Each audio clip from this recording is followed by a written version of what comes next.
sometimes I just wish I could just throw this thing away. Me too. But like, you just really can't. You need it for jobs. You need it to have a social life, unfortunately, to communicate with friends. I remember telling my mom in high school, my adoptive mother, I was begging her for a cell phone. She asked me why, and I told her because there's no way of communicating. Like, I can't, they won't talk to me because I don't have a phone. And I cried about it, and she was so confused. She's like, you have an iPod, use your Messenger app or whatever. And I was like, but it's still not the same. I don't get the messages on time. I'm left out of the group. Yeah. I mean, it's crazy to think, like, what are we in 2016 now? Like, these didn't exist really. Okay, when did the smartphones start coming out? Like 2008. Like, cell phones have been around since like the 90s, but not much. But like the smartphone maybe around like I didn't have a smartphone. 2007, 2006. I didn't have a smartphone until 2012. Okay. And I missed my slider keyboard phone so much, actually. And then I was like, oh man, this is awesome. I can, be here and be on Facebook. But then I started getting really depressed. Yeah. Really depressed. Things have just changed so much since these things, like, you can do everything on here now. Like, just your whole life is basically in this tiny little... and everyone can find out what you're doing. It's tough. Like, sometimes I just want to disconnect for a while and just be like, I'm gone. Nobody can see me. Nobody can talk to me. And you know what? I just want some time to myself. I think I want to do that sometime.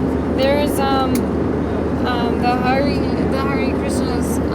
The woman I know, Mother Talavati, who took me in when I moved to Portland, Oregon, and my best friend. It was a long story. It was just bad. They ended up creating a little community in California, Badger, and all these like cowboys ruined it and reported it. So now she's in Vrindavan, which is a lot better, but the water contamination is so bad. Yeah, I heard about that. Yeah, it's so sad, but they're all about disconnecting from this materialistic, like, what is the word I keep saying? Huh? Have you ever heard of this guy, Kesh? Kesh? Okay. Have you ever heard of this guy? Who is this guy? Kesh? Kesh. Who is that? He teaches a lot about what you guys are talking about. Hare Krishna? Like Hare Krishna stuff? No, he teaches you how to be independent from the government. How to be what? Independent from the government. Oh, to be like, really? to disconnect from... Society? Disconnect from society. Oh, yeah? Build your own basic biodome where you can live off of the land. Off of the grid. Right. Yeah, I heard a lot of people are starting to do that just because things are getting too... I've been trying to do that for years. Like, I am a black sheep. Okay, cool. This guy. Thank you. Yeah. Okay. Kesh Foundation. Thanks, man. Cheers. Wow. Yeah, I'll check it out. Kish Foundation. I'll write that down. Take I note of mean, that. times have really changed so much in the past 20 years. It's just ridiculous. I think no time in human history has things changed so quickly and so rapidly. And I don't think we're really thinking forward. We're just kind of, we don't know where this is going to lead. We're not really thinking. We're not thinking. We're just kind of going with it. Like, and the thing is, we're so busy with everything in our life, work, paying bills, just trying to make ends meet. No one can stop. We don't have time to think Exactly. about anything. Like meditation. Yeah, absolutely. Like, There was a meme I saw or something like that on Facebook. Like, Google isn't all your answers, something like that, but meditation can be. yeah, I mean, I try every day a little bit just to have some quiet time for myself, but Oh yeah. it's tough to make the routine because it's always like the mind will come up with 100 reasons why not to sit still for a while. Practice.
Siéntate a mi lado, hablemos un momento.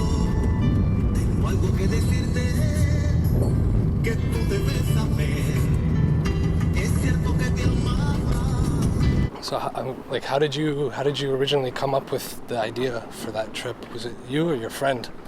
I mean, it sounds pretty ambitious. Yes, I don't know how it came up. I mean, It was just like one day, probably let's take both drunk yeah. and talking shit, and someone said Kazakhstan. Let's take a bike, let's take a motorbike, and Yeah, let's why just go not? through. Yeah. We were thinking about doing some motorbike trip, and then we kind of combined those two crazy ideas in one Yeah. Wow. and said, let's go around the Caspian Sea. Okay, Let's so do the stands. what is the route again? You're starting in Kazakhstan? To be honest, we really don't know because these countries are not very predictable. Right. So we'll try to start in Kyrgyzstan, Oh, okay. high up in the mountain. I guess it depends where the best place you can get a flight to, like, because the one thing, like, flying into some of those places, can be extremely expensive. So I guess That's true. We saw some cheap flights from Moscow and from Istanbul.